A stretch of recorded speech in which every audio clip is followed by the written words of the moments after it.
Hi, everyone. Welcome to our panel, Flawed Finance and What Can We Do About It? We have a wonderful panel today to talk about a topic that might sound abstract, but that impacts the lives of people and communities around the world, flawed finance and the offshore system. We'll be talking about failures in the system and what can we do about it from different perspectives. And we have a very interesting panel. I'll briefly introduce everyone here. So we have on one side, Anthony Cormier. He's an investigative reporter for BuzzFeed News and is based in New York. And while working for the Tampa Bay Times, he won the 2016 Pulitzer Prize for investigative reporting. We also have Karina Carvalho in Portugal. She's a native from Angola, if I'm correct. And she is the top executive director of Transparency International in Portugal. And she's a sociologist with a postgraduate study in globalization studies. And while in Africa, she actually looked very closely at the cost of corruption and its impact in everyday life. And actually, that's something she looks closely still in her current job. So we'll be looking at her perspective too. And we also have Linda Lacewell. She's also in New York, and she's the third superintendent of the New York State Department of Financial Services. And there, the Department of Financial Services in New York, they supervise activities of nearly 1,500 banking and other financial institutions and more than 1,800 insurance companies. So everyone has different experiences and expertise about the financial world. And we will be bringing all those expertise into our panel. And I'm Emilia Díaz-Struck, I'm ICIJ's data and research editor. So let's travel a bit back in time. Let's go back to 2020. And that year at the International Consortium of Investigative Journalists, we published two major investigations related to the topic of flawed finance, like corruption, money laundering, role of intermediaries, banks. And one of them, in September 2020, ICIJ, BuzzFeed News, and more than 100 media partners around the world published the Fincen Files, which was a 16-month investigation that started with a trove of more than 2,100 suspicious activity reports that banks and other financial institutions filed with the US Department of Treasury's Financial Crime Enforcement Network, or known as Fincen. And that investigation had many revelations on the system itself, some parts of like how the system was failing, and revealed how banks continue to move dirty money even after they paid fines and promised to clean up their acts. We also reviewed there are some laws, regulations, but it seems that, there's still money tied to illicit money flows that is ongoing, flowing around the world. So Anthony Cormier was at the heart of this investigation and was there from the beginning. So he can tell us more details about how this investigation started, but also we would love to hear more about what did the team find while exploring these suspicious transactions flagged by the banks. We were talking about that the team explored more than $2 trillion in transactions. And then what were some of these systemic failures that were exposed and that the team identified that were tied to the anti-money laundering system and the reporting system? Sure, thanks, Emi. I think probably at the risk of getting too far in the weeds, it's important to explain what the SARs are, what this system is, right? Banks all over the world have compliance teams, and those are folks who are supposed to make sure that the bank is complying with the law. And compliance teams include not only on the ground sort of detectives, folks who are out there trying to determine who owns a company or what the money is being used for. These banks also employ very complicated algorithms to try to track and understand the money that's flowing into and out of its vaults. And so when these compliance teams suspect that there is unusual, potentially illicit behavior, they're required by US law to tell the US government. They file a document called a Suspicious Activity Report, or a SAR, to the Treasury Department. And the disclosure of these documents has been quite revelatory. You'll have to understand that very few of these documents have ever made their way into the public. And we at BuzzFeed News and our very good friends at ICIJ and our partners around the world were able to extract from them information that showed us the way the system is sort of broken. I think it's important to recognize that there are failures by the banks. The compliance teams often don't know who their customers are. The banks are sometimes disincentivized to stop suspicious transactions. Quite often, we find that they flag the company, they send them to the Treasury Department, but they don't close their accounts. They continue to accept their money. So there's this sort of perverse system whereby bonuses and profits are sometimes, they belong to illicit actors. I think at the Treasury Department, we found that in 2019 alone, they received 2 million of these reports. That number has doubled over the past decade, while the staff, the people who are supposed to be, perusing these documents, that staff has shrunk by 10%. And so insiders tell us that there's no way that every one of these reports is ever going to get read. And I think at the U.S. Justice Department, these documents act, unfortunately, like a get-out-of-jail-free card. It's as though the banks, as long as you file these documents, you are okay. It's when you don't file them that you sort of get that the banks get some scrutiny or get in some kind of trouble. So I think that the system is flawed in each individual component. The banks, the Treasury Department, who acts as a regulator, and the Justice Department, which is supposed to, sort of investigate these matters. Thanks, Anthony. And talking about the system, we have someone here, Linda Lacewell, who's very familiarized with supervising the activity of banks. And I understand in September 2020, after the Fincen Files came out and we published the Fincen Files, you wrote an opinion editorial titled, "We Must Hold Banks Accountable to Stop Money Laundering."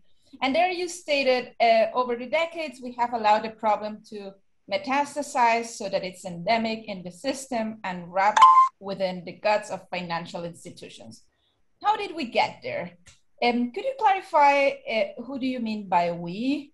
Are you including government as well there? And could you tell us a bit more about the key systemic problems you have identified all these years, like looking at the activities of banks? Yes, Emilia, thank you so much. This problem is immense and it's deeply problematic. As you said at the beginning, this is not a theoretical or esoteric matter that we're talking about. Criminal activity is about the money. That's why people commit white-collar crimes. It's about the money, follow the money, that's the expression. So the money, the trillions of dollars in dirty money washing through the global financial system, by the way, not just the United States, furthers criminal activity, in many cases constitutes criminal activity, drug trafficking, human trafficking, terrorism, all kinds of abhorrent criminal activity that no corporate citizen wants to be involved in. And the question is, what are they doing about it? And what are we doing as a society about it? And yes, we are all responsible. If you think about it, the suspicious activity report, it's about 25 years old. It's 1996, it was updated after 9/11 to be more useful in terrorism matters and the like. But it's a little bit like putting our finger in the dike. As Anthony indicated, there are millions of these reports that are filed. And if any financial institution or individual believes they can just file the SAR and be done with it, it's not just a fig leaf, it's a bit of a hot potato. Here, it's your problem now. And it's not a system that is currently working. It can't be the only thing that we do. And I know that will be the dialogue across our panel discussion. But the government has known since before the suspicious activity report that money laundering is a vast problem. The integrity of our financial system has to be paramount. we talk about the rule of law. Some people think that's sort of uncool. The rule of law is what protects all of us, including against corruption and these horrendous crimes that affect real people, as you indicated. And government has to elevate the rule of law. We went through 4 years where that was not the case, right? The rule of law matters. Institutions matter. Government institutions matter. The independence and integrity of our law enforcement entities matter. Intergovernmental cooperation matters. The New York Department of Financial Services can have some impact, but not a heck of a lot by ourselves. Partnerships with the federal government, partnerships with the global financial regulators, right? Money laundering is a burgeoning problem in Europe. They're taking some measures to address it. But if we operate in silos, we are not going to be effective. And I will further say, and I'm a former federal prosecutor, so I know wherever I speak, the suspicious activity report is not really being effectively used. It is something that frequently law enforcement looks to after the fact, when they're already conducting an investigation. Let me see what SARs were filed and what do they say, and does that provide me with additional leads? We must get to a place of proactivity. That means government, that means financial institutions. We have to get ahead of it. The risk analysis has to be different. The incentives have to be different. We've got to digitize the data. The institutions that are filing it have to have confidence that it's being read and interpreted. And by the way, maybe we need to add a box that says, thank you for this SAR. Now, what did you actually do about it? Well, thanks so much. And what is done about it, and that allows me to connect nicely with our next question for Karina, is we have the suspicious activity reports, and part of the Fincen Files, we also had one name of a person that we also investigated before early in 2020 as part of another investigation we did. It was the Luanda leaks. There we exposed inner workings of a global business empire of Isabel dos Santos, and how this global business empire was fueled by hundreds of millions of dollars in public money siphoned from the poorest, one of the poorest countries in the world, like which is Angola. And there, like the money flew, of course, through the financial system. We had some of those reports in the SARS, but we also looked at the roles of intermediaries, and both in Luanda leaks and Fincen Files, we identified a significant use of offshore companies. So, which is like, well, who knows who is behind these companies? There is another level of secrecy that is added to the system. And we know, Karina, you have looked very closely into these topics. And in your role at Transparency International, Portugal, what are the key problems that you see that you have identified for this system? Like both in Fincen Files and Luanda leaks, and that connection of like how the system is working at a global scale, and what has been done at different levels. Thank you so much. I'm very glad to be here with such strong panelists and team. Let me just clarify that Angola is not one of the poorest countries in the world. In fact, it's one of the most resource-rich countries in the world. It suffers from what the scholars call the paradox of plenty. So a country that has plenty of resources, but the people living there don't benefit from that wealth. So for me, and taking on what Anthony and Linda were saying, I think it's clear from well, pretty much since the Panama Papers and the Paradise Papers, but more clearly with Luanda leaks and now with Fincen Files, there is a money laundering industry based on the global north, being the global north, the US and European countries. And it's an industry, and I think we need to look very careful for this fact. These are not small initiatives.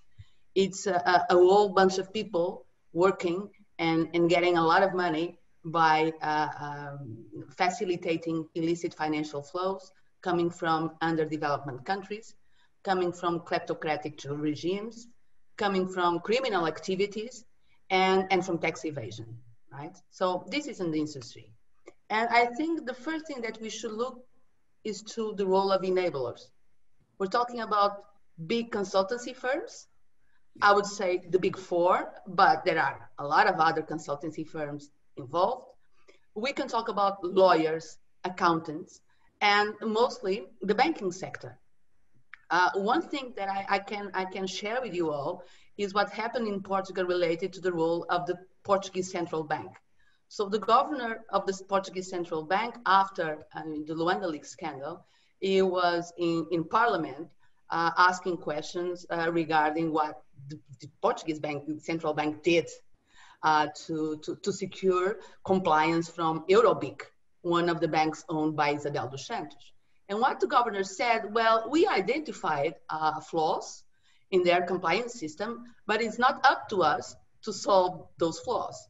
Then we learned from reports from OCCRP that there were 2 audits made by the Portuguese Central Bank, the first one in 2015, and nothing happened since 2015 until 2020 when the Luanda's leak scandal arrived. So, and if you read those reports from the investigators and the ones that were checking, checks and balances in Eurobic, you will see that simply Eurobic didn't have a compliance system in place. It's clear. You just need to look.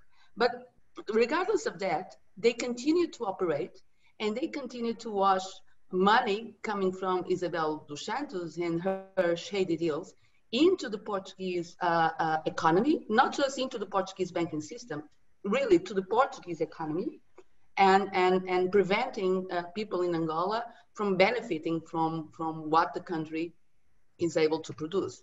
So what you see here is, aside lack of regulation and lack of supervision, you also see lack of AML, anti-money laundering enforcement. We are a EU member state, so we needed to transpose key legislation at EU level, such as AMLD4 and AMLD5, installing, for example, the creation of beneficial ownership registries, public, open, accessible to everyone to see who are the ultimate owners of, companies, trust funds, and even real estate. And you also see by AMLD5 the need to check political exposed persons.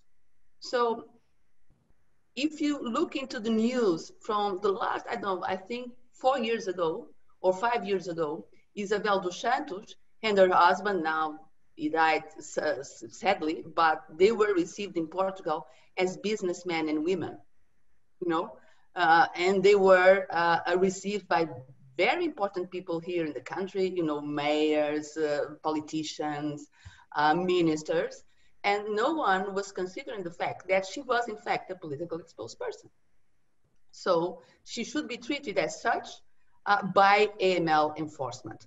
And I think also one thing that we should look into is the problem that we have now, especially on the Luanda Leaks case, which is asset recovery and victim compensation. It will be very hard for the Angolan population to recover the stolen money. Very hard. And this happens because we see that investigative authorities, they lack resources, human, technical, technological, and financial resources, but also because these processes are too legalistic. There is a huge battle on trial, and I think it will last many years until all the funds could be recovered by the Angolan population. And when we look at the situation where we are, the pandemic, you can imagine how those funds could be used in benefit for the Angolan population, because they don't have a proper health system.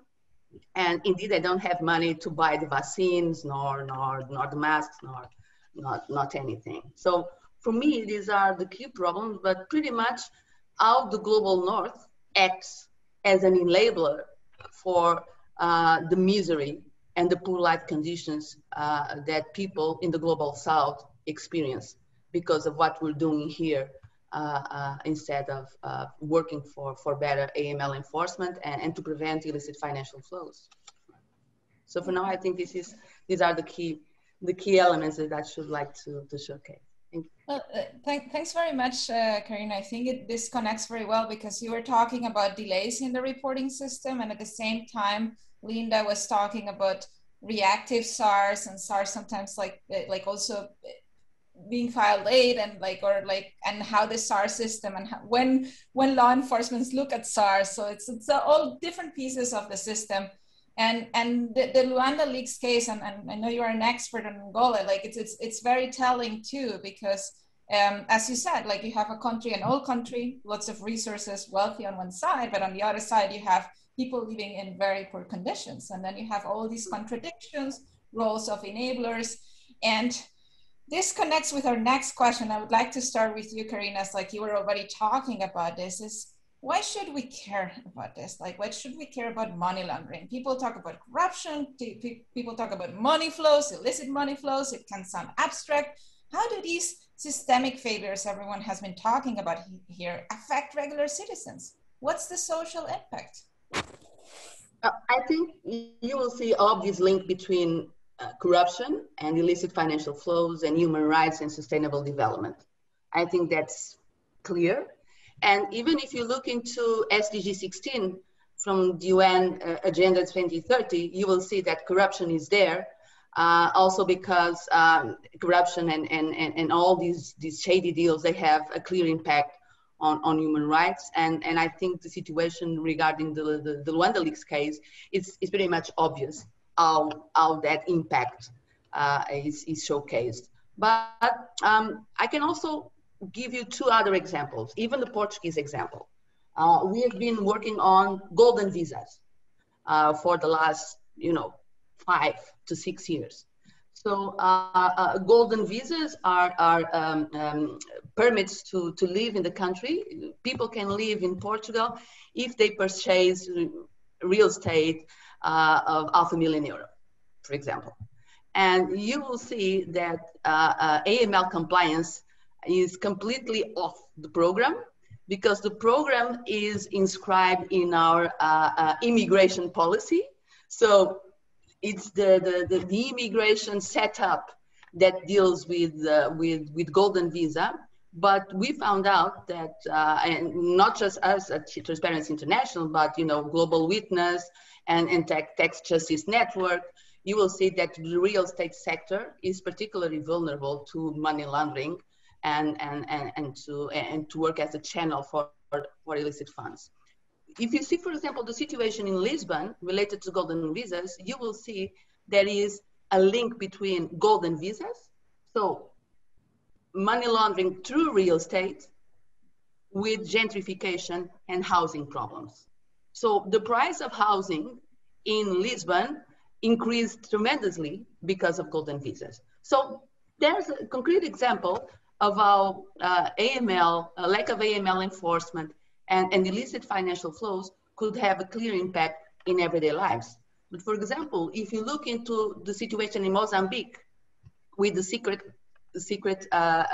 scandal related to the secret debt, you will see that Mozambique now faces a very hard situation related to Daesh in Cabo Delgado, so terrorism. And that's also because of illicit financial flows, money laundering, and corruption. So that's why, for me, we need to inscribe money laundering and corruption as a human rights offense.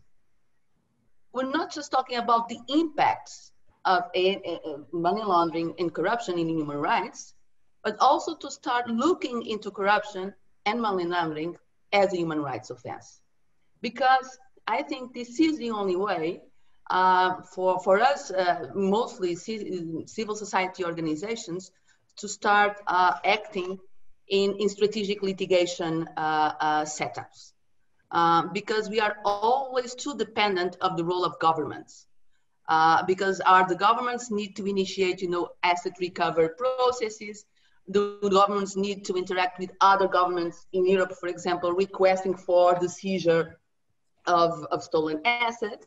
But I believe that people should have a say in all these processes. That's why, for example, I think it's very positive in the US to exist the Global Magnitsky Act, And the Global Magnitsky Act, for example, includes corruption as an offense. And I think that's very positive. I can elaborate a bit more on that, but I think we need a different setup, and people should join hands together with investigative journalists, of course, but also with people willing to speak up against corruption and against money laundering. That's why we also defend a lot the protection for whistleblowers here in Europe. And we're very glad that we have now a new directive for the protection of whistleblowers coming on.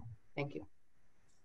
Thanks very much, Karina. And particularly talking about these cases of corruption cases and PEPs and terrorism and different actors that are involved in these illicit financial flows. As part of the Fincen Files and like navigating those $2 trillion in suspicious transactions, like there were many cases that involved corruption scandals and like, people who were under investigation at some point and the alerts came later, plenty of politicians. And at the same time, like the team looked closely at the victims of the system. So, and that human impact, so how that's connected. So I would love for you to, Anthony, to tell us a bit more about some of the most emblematic cases that you remember from the Fincen Files that expose that, like that connection with this illicit financial flows and victims. Like, who are the victims of the system? Right, just as Linda and Karina both said, that you can look at this through a couple of lenses, right? Top down, you can see the robbing of the wealth of nations. You see transnational crime, narco sales, human trafficking, terror. But when you continue to dig and go to the bottom, you recognize that money laundering has an enormous impact on the most basic of human functions, right? We examined how a massive scandal at Deutsche Bank had bankrupted or left sort of impoverished a gym owner in Los Angeles, a dentist. You know, they wake up one morning, their payroll taxes are gone, and they have to lay off their employees, and they don't know where the money has gone. They don't know what to do. And it turns out it, you know, has been reportedly stolen by an individual that has laundered it into the Russian, you know, laundromat, one of the biggest scandals, global financial scandals of the last few years. And so you've got these people on the ground who are being hurt. You can look at the city of Cleveland, for instance, and you can show how an oligarch essentially has taken money out of his home country, deposited it into Cleveland. He essentially, as ICIJ story says, he ate the town of Cleveland. Left people without jobs. It's you know, left the city at a deficit. And I think that again, on a human level, we saw a Ponzi scheme that essentially robbed, you know, poor immigrants of $80 million. Essentially, they gave you know, an accused Ponzi schemer a whole bunch of money, and even after the bank knew or was told that, hey, you know, this company's been deregulated, it's been decertified, it's under investigation by secretaries of state, it should not be doing business. What did the bank do? It continued to allow this individual to send or receive $15 million. I mean, it's writings on the wall for the bank. You know that there are people who are losing their shirts, and yet they continue to take this individual, this company's money. And I think that across the spectrum, we found both the big picture, you know, the impoverished nations failing of healthcare, transnational crimes. We also saw that individuals are harmed and hurt in very real ways by systems that they don't understand and they don't seem to believe that they're connected to, but they in fact are. Thanks, Anthony. And going back to the banks, like some of the actions that have been taken as well, fines. And I think Linda has also talked a bit about it and like in this editorial and has looked at it. But I would like to know, is it fair to say that major fines, hundreds of millions of dollars fined against banks, haven't done enough to suppress profit-making incentives to allow illicit funds to flow freely? What is your perspective of these fines? Is this just a case of doing business for the banks? Should the responsible individuals be held accountable in addition to fining the institutions? What do you think? So fines can only go so far. We've got to get beyond fines. Banks are corporations. They're not charities. They're profit-making enterprises. And they make a risk analysis about their deal flow and who they're going to do business with and how they're going to respond to their compliance department. And it would be naive to think that they don't factor into that, even subconsciously, what is the impact if we get caught? And so long as what happens is the bank as this institution is hit with a fine and some bad press, it's not going to be enough. And a corporation is not just a corporation, right? It's a collection of people. It acts through people, through the board of directors, through the executive suite, and the senior and mid-level officers and the staff, including the compliance department. And it's all too easy for some critics to say, well, where is the compliance department?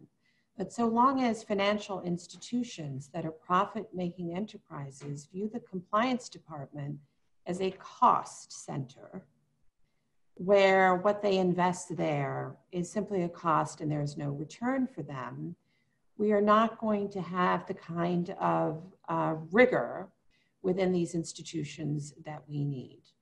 Compliance departments are too often viewed as back office. They're not paid equally. They're not recruited equally. They're the first to be cut when times are tough, when it should be the reverse. Why? Every bank does its own risk analysis, as I say, of who they're going to do business with. Deutsche Bank decided to do business with Jeffrey Epstein when others didn't want to. And there are other examples of that. And in terms of human impact, we all know what that human impact was for young women and girls with respect to that matter. So additionally, the bonus and payment incentives. When I was a federal prosecutor, I was on the Enron task force. It was the 7th largest company, public company in the United States. It was inflated beyond all measure in its value. Its accounting and balance sheets were fake. And the banks enabled, some banks enabled this activity, as has been found and reported. When that company collapsed due to its securities fraud and money laundering across the board, supported by banks, many, many people were harmed. One of the reasons that Enron was problematic, in addition to the external enablers that has been mentioned, the lawyers, the accountants, and all of them that are supposed to be gatekeepers against fraud and illegal activity, was the review and the compensation structure of the individuals who worked there. And everybody, including the lawyers, were paid in part based on how they contributed to the earnings of the company. And that is wrong. And it tells you everything you need to know right there. And real people were hurt. The employees, pensioners, people who had invested their life savings. The problems were so endemic across Houston, which is what, the 6th largest city in the United States, or 7th, were endemic to the point where the Justice Department had to do a national team of prosecutors and not rely on the office there because there were so many conflicts of interest. So we've got to look at this across the board. We need trust in our financial institution and in our governments. Financial institutions have got to act as though they're supposed to prevent these problems and not just hand the problem off to law enforcement and deal with it after the fact. And they've got to think carefully about their risk analysis. And on the other side, we have to find ways to hold individuals accountable. The board has to have accountability, the C-suite has to have accountability, and other officers who went along or furthered it, it may not rise to the level of criminal activity prosecutable under our system, but there ought to be a consequence. Why do they keep their job? Why is there no individual fine available? Others mentioned forfeiture and the like. When you have skin in that piece of the game, then you will not be so inclined to go along. Thanks, Linda. This is a great moment to go to our next question, and I will continue with you because I think it's just connects very well. You were talking about some teams, like that team of prosecutors that had to work together, and And we're talking here about very complex financial operations. It's not that the money is just flowing in one country. It's just connected at a global scale. This systemic problem is a cross-border problem.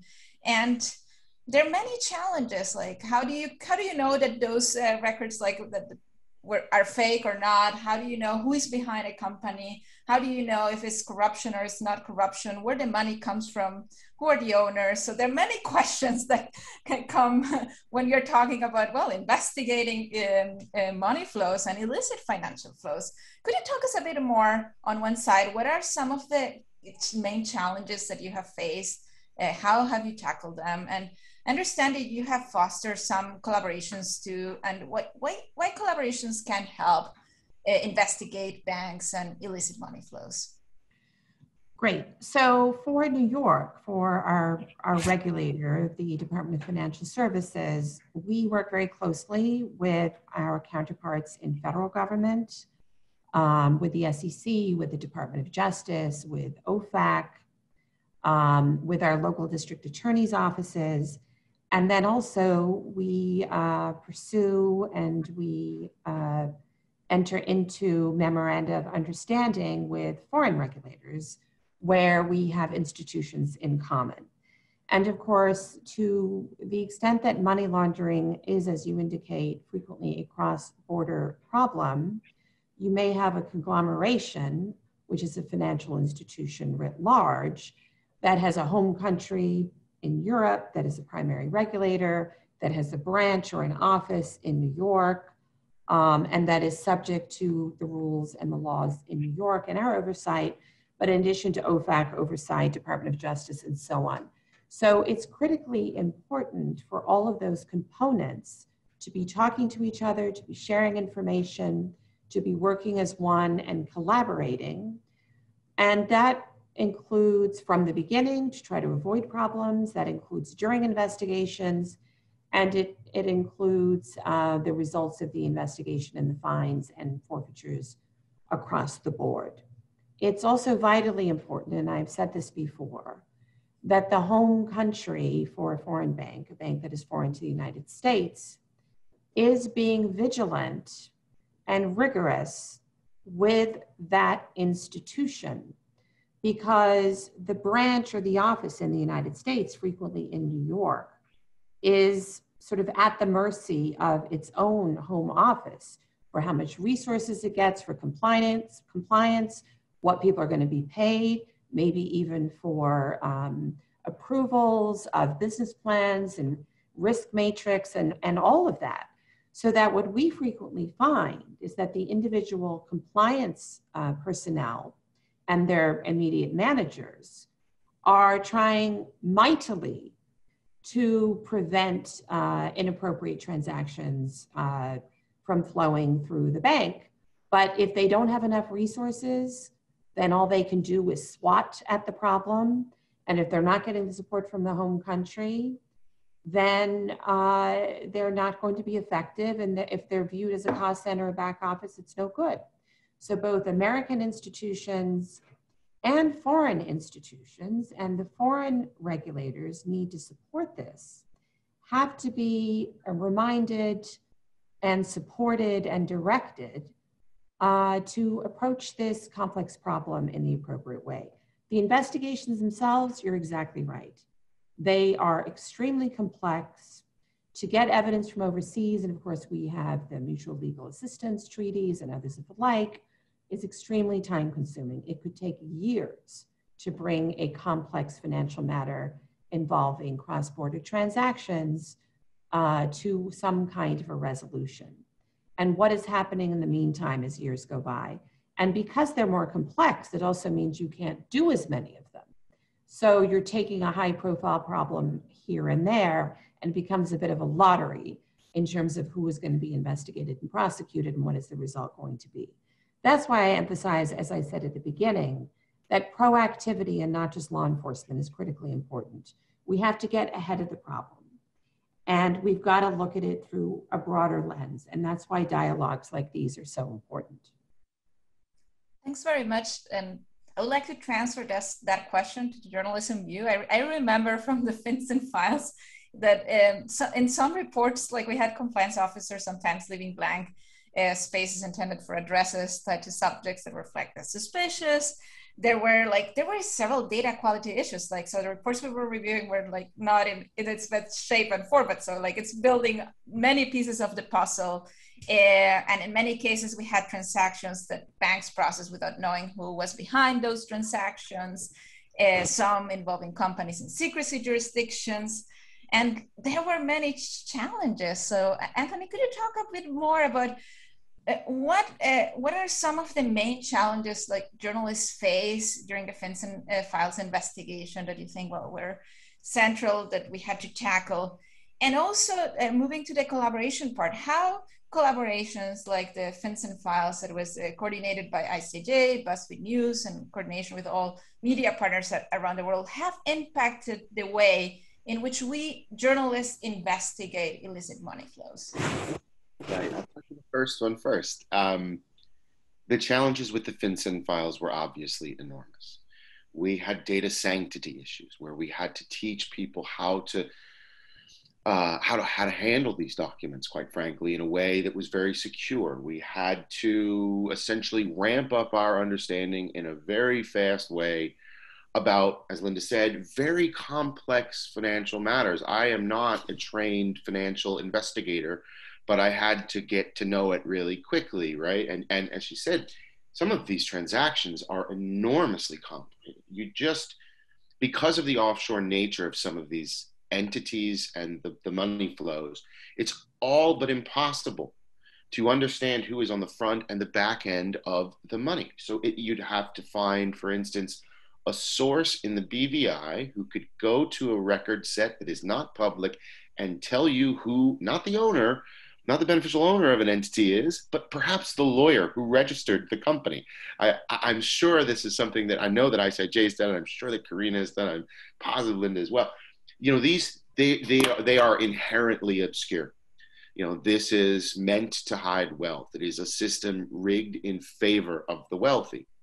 And so we had to sort of crack the code. And beyond that, we had 3 million words to read, right? We had to create a system out of this messy morass that we could all use, we could all speak the same language. And I think this kind of cross-border investigation is impossible for any single news organization to tackle on its own. It just frankly is. We need folks who are on the ground in places like Angola and Hong Kong and Venezuela and elsewhere, right? And you need the resources that places like ICIJ and BuzzFeed News are so blessed to have. We've got teams of investigators, got editors, we've got the stuff that we can put together to sort of share with our colleagues. I do frankly believe that in order for journalists to do more of these investigations, we should be looking for greater partnerships. I think that the days of a reporter protecting his or her scoop are dead. This, in order to do justice to the material and to do the most possible public good, we've got to ditch the idea that this is my scoop and I'm going to bring it home. And we've got to be able to share our resources, our documents, our expertise across the world. And I think that's just what BuzzFeed News found so enlightening and so warm about the partnership, is we were able to do this everywhere. And we're eager to do it again. I think that this is a problem that's not going away, and neither are we, frankly. Thanks very much, Anthony. And yes, so collaborations are helping tackle some of these challenges. And we'd love to hear more from this civil society and Transparency International. What have been the challenges for civil society and for Transparency International while monitoring and exploring these topics? And how have collaborations worked for civil society in exposing the impact of illicit money flows, and what role has it played in holding governments, banks, and their leaders accountable? Emilia, I think the most challenging thing, at least for us here in Portugal, I cannot speak on behalf of all of my colleagues at Transparency International. As you know, we have more than 100 chapters widespread over the world, but we collaborate a lot with our colleagues in Berlin. For example, the team working on beneficial ownership transparency and asset recovery and money laundering. But I think, at least for me, I think the main challenge is to become a true stakeholder. You see, we are the victims, or we, civil society organizations, we don't represent, but we gather and join people that are the victims of all of these schemes. But it seems that government officials and even investigative bodies, they don't look at us as part of the solution. They are always very scared when we try to learn more. And I think it happens the same with you, Anthony, and all your colleagues, is that why investigative journalists are looking at to these complex matters, what's their interest. And so I think the most challenging thing was that, to become a true stakeholder. And I think they now understand that we are stakeholders and that we have a say and we want to be heard. And at the same time, I think the other challenge was the narrative. And I need to thank Anthony and everyone, because there's now a new narrative related to money laundering. I think people, and I think, you know, the average citizen are now understanding why this is key, why it's important to tackle, and what's the impact in everyday lives. So I think that's the main challenging. The other challenge is to access to relevant information. That's why we advocate for beneficial ownership registries and open data, by the way, because it's free. I think Anthony saw it, because it's really much impossible to work, you know, huge amount of data if we don't have open data standards, like open ownership data standards or open corporate. I think that's pretty much impossible. And on another note, a personal note, I think it was also very challenging to work together with investigative journalists. I think from the last 2 years, at least for me, I had the chance, and I was lucky enough to be able to speak with investigative journalists from ICIJ or CCRP, even from BuzzFeed and other media, and able to share my expertise, but at the same time be briefed about their expertise. And I think this is a very good collaboration between civil society organizations working, for example, on anti-corruption and investigative media, like the ones we at TI have in the Global Anti-Corruption Consortium, together with OCCRP, for example. And finally, and I think this is also very important, is North-South collaboration. Being a EU-based organization, we not always have the chance to engage with other civil society organizations in the global south. For example, you know, being able to work with people that are, you know, anti-corruption activists in Angola or in Mozambique or in Brazil or elsewhere. And that's key, and that's very important. And just to share, that's why we're now setting up an anti-corruption network from, you know, civil society organizations, activists, and academics, also willing to, you know, boost collaboration between Portuguese-speaking countries, because we have Portuguese-speaking countries in Africa. Brazil is a Portuguese-speaking country, and if you see, all these schemes pass through Portugal.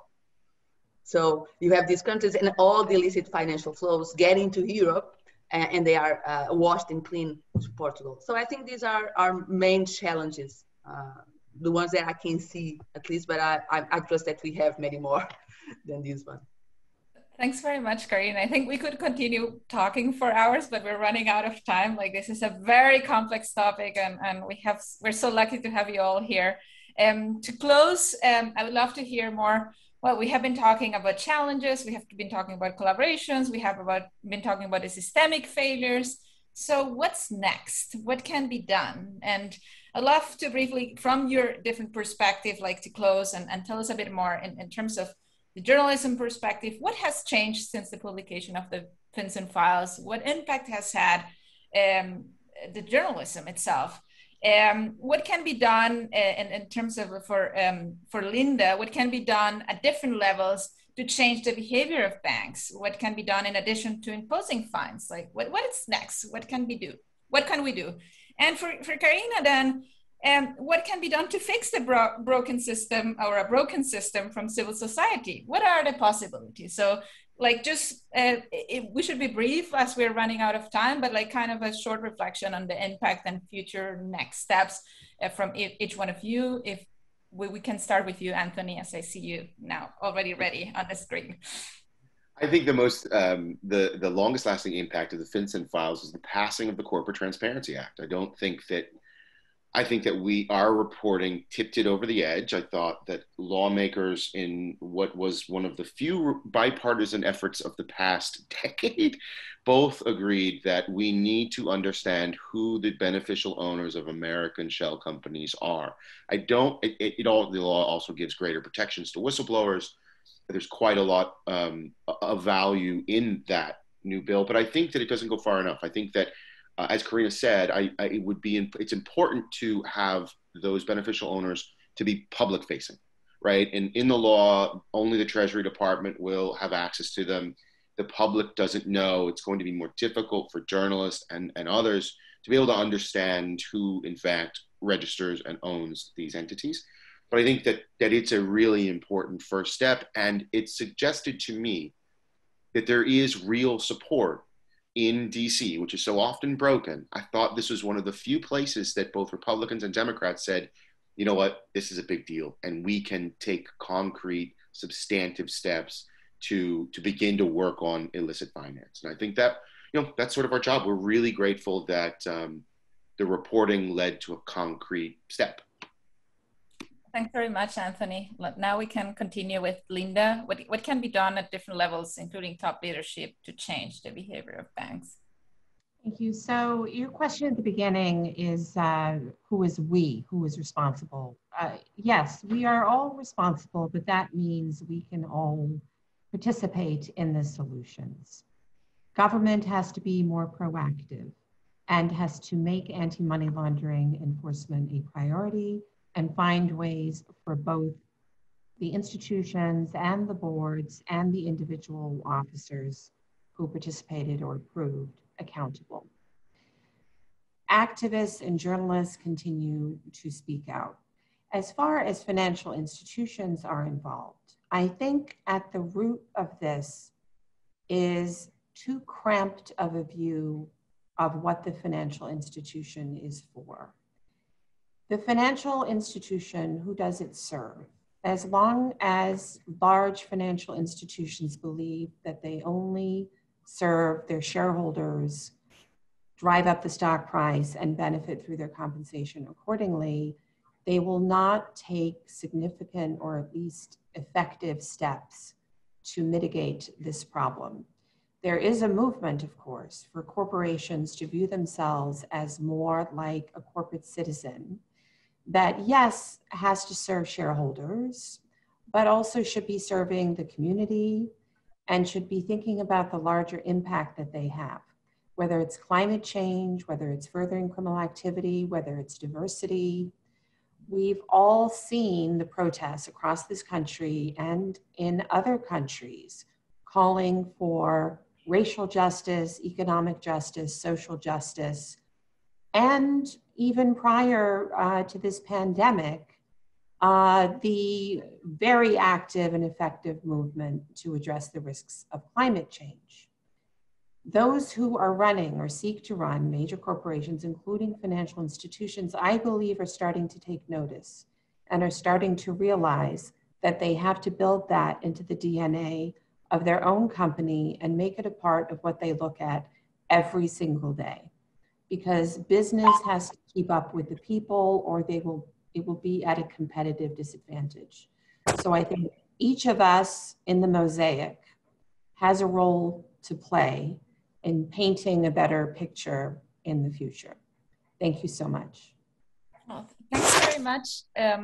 Well, this has been great. I think, there's still a lot to be done, and we're very grateful to the three of you, Anthony Cormier, Karina Carvalho, and Linda Lacewell. Thanks for all your time and all your great remarks and thoughts.